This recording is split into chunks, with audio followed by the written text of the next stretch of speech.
Bismillahirrahmanirrahim. Assalamualaikum warahmatullahi wabarakatuh.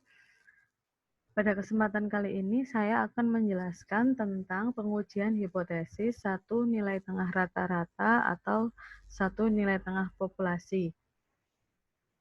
Jadi nilai tengah itu kata lainnya adalah rata-rata. Bisa disebut pengujian hipotesis satu nilai tengah atau pengujian hipotesis satu nilai rata-rata. Sebelum kita mengetahui tahapan dari pengujian hipotesis, terlebih dahulu kita harus tahu definisi hipotesis itu apa. Hipotesis adalah pernyataan suatu nilai parameter populasi yang mungkin benar atau salah. Nah, dalam pengujian hipotesis ini kita mengenal H0 dan H1. H0 adalah pernyataan yang akan diuji kebenarannya, H1 adalah alternatif pernyataan apabila kita menolak hipotesis 0. Jadi, untuk pengujian hipotesis sendiri dapat dinyatakan yaitu suatu prosedur yang didasarkan pada bukti sampel yang dipakai untuk menentukan apakah hipotesis merupakan suatu pernyataan yang benar atau tidak. Jadi, ada H0, ada H1. H0 dan H1 itu saling berlawanan. Jika nanti kita menerima H0, otomatis H1-nya ditolak. Jika kita menerima H1, otomatis H0-nya ditolak. Nah, ini adalah alfa. Alfa, siapa yang menentukan alfa? Alfa ditentukan oleh peneliti sendiri. Bisa 1%, 5%, 10%, 15%. Bagaimana cara kita menentukan alfa? Alfa adalah tingkat kesalahan yang kemungkinan dibuat oleh seorang peneliti. Jika alfanya 5%, maka betanya, beta adalah tingkat kepercayaan, kebalikannya 95. Jika alfanya 10, maka 90 dan seterusnya.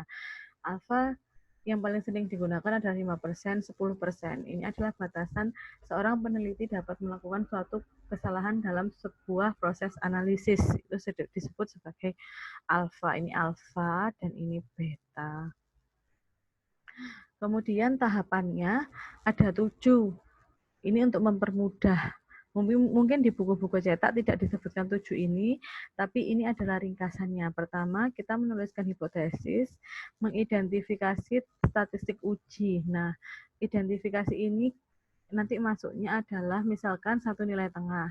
Satu nilai tengah berarti ada 2 jenis, yaitu ragam diketahui dan ragam tidak diketahui. Nanti kita identifikasi masuk yang ragam diketahui atau ragam yang tidak diketahui.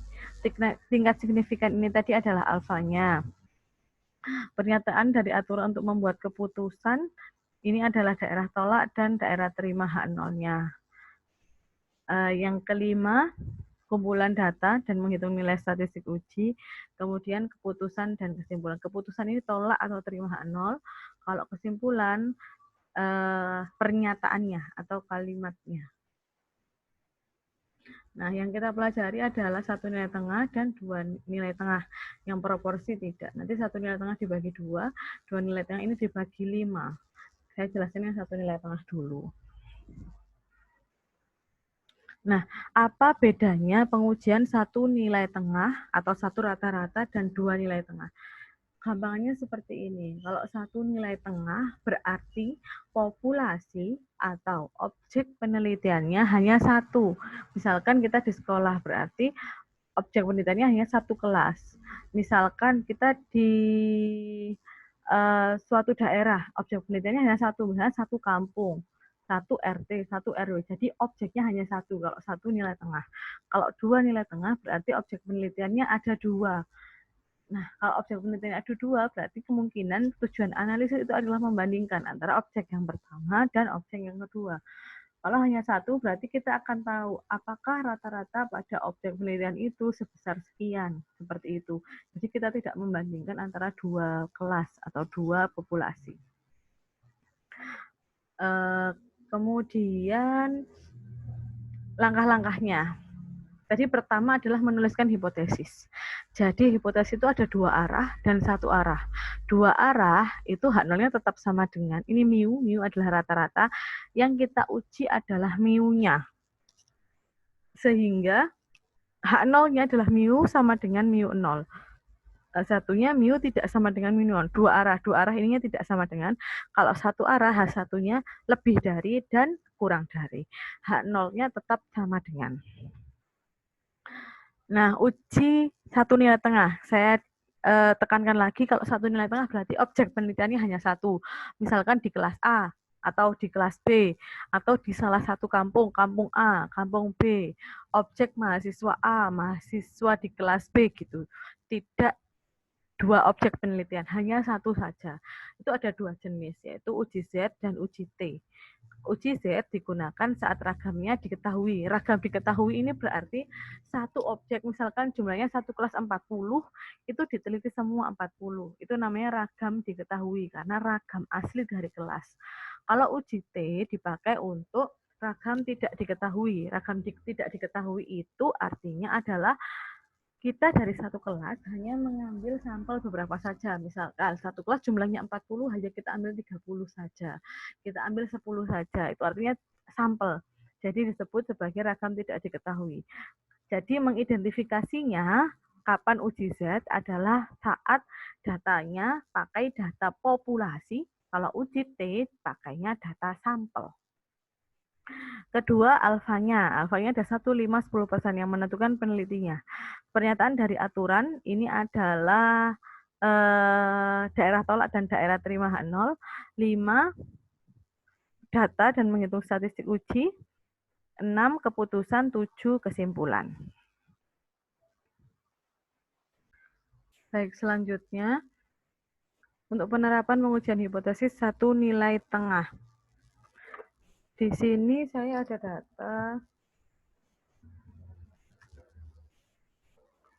data tentang, langsung ke data dulu ya, ini nanti saya akan dibahas data. Suatu lembaga bimbingan belajar mengembangkan cara baru dalam mengerjakan soal fisika yang dikatakan dapat mengubah nilai tryout tersebut dengan rata-rata sama dengan 8 dan simpangan baku 1,9. Nah, simpangan baku 1,9 ini didapat dari persamaan simpangan baku yang sudah dipelajari sebelumnya. Dari data ini dicari nilai simpangan bakunya dulu. Misalkan saya buka Excel. Untuk menghitung simpangan baku dari data ini,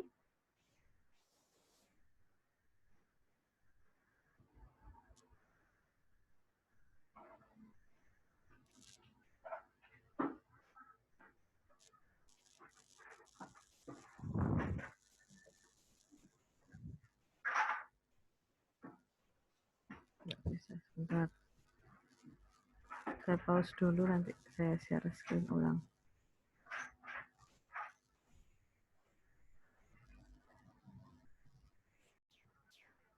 Oke, baik, saya lanjutkan. Jadi terlebih dahulu kita cari nilai rata-rata dan kita cari simpangan bakunya.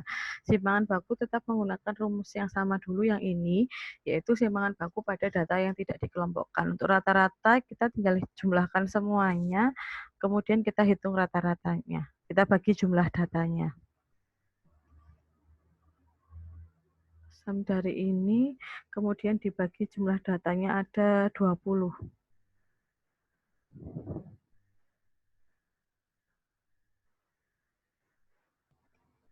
Nah, ini rata-ratanya ketemu 7,8 dan simpangan bakunya kita pakai rumus yang ini ya, sigma xi berarti dari semuanya ini harus dikuadratkan dulu.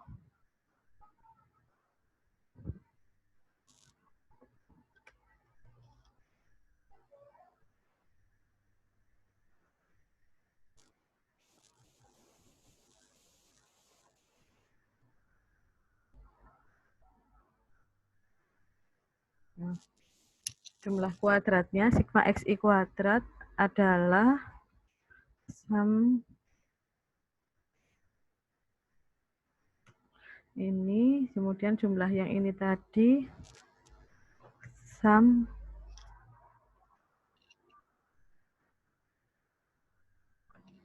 ini.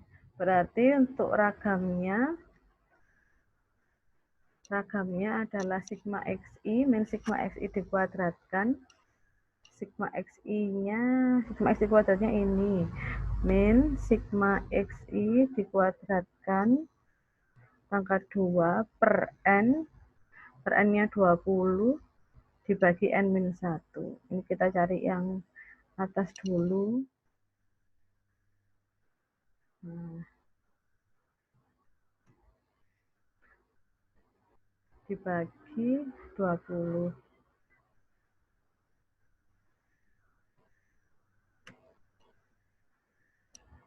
Ragamnya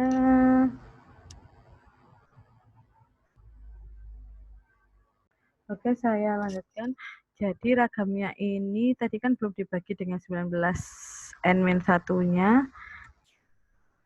sehingga hasilnya 3,6, berarti simpangan bakunya adalah akar dari 3,6 ini. 1,9 untuk simpangan bakunya, dan rata-ratanya adalah 7,8. Ini simpangan baku.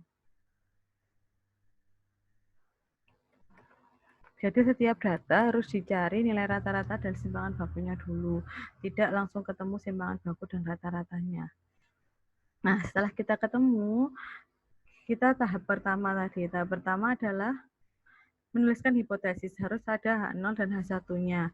Karena di soal, kita maunya H1-nya adalah tidak sama dengan 8, berarti dia adalah dua arah. Kalau nanti maunya tidak sama dengan, maunya lebih dari atau kurang dari, berarti dia satu arah.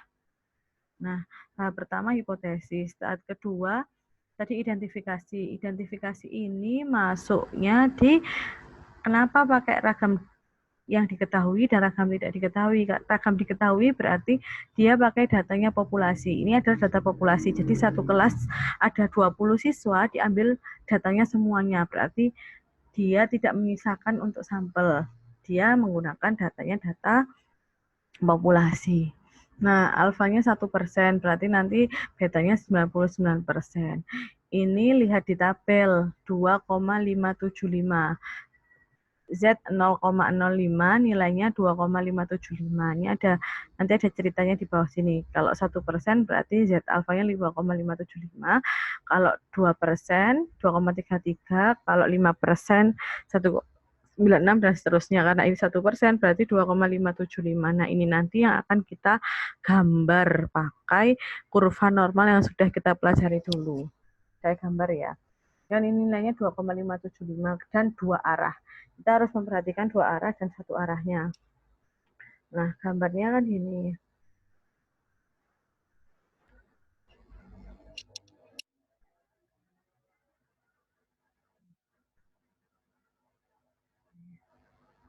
Saya gambar distribusi normal.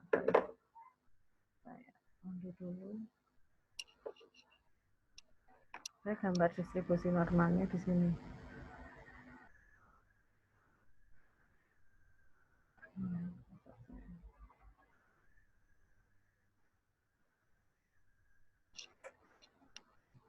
Bentar. Baik.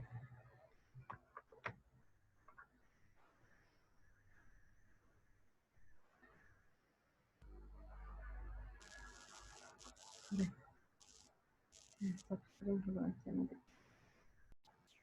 Oke, lanjut.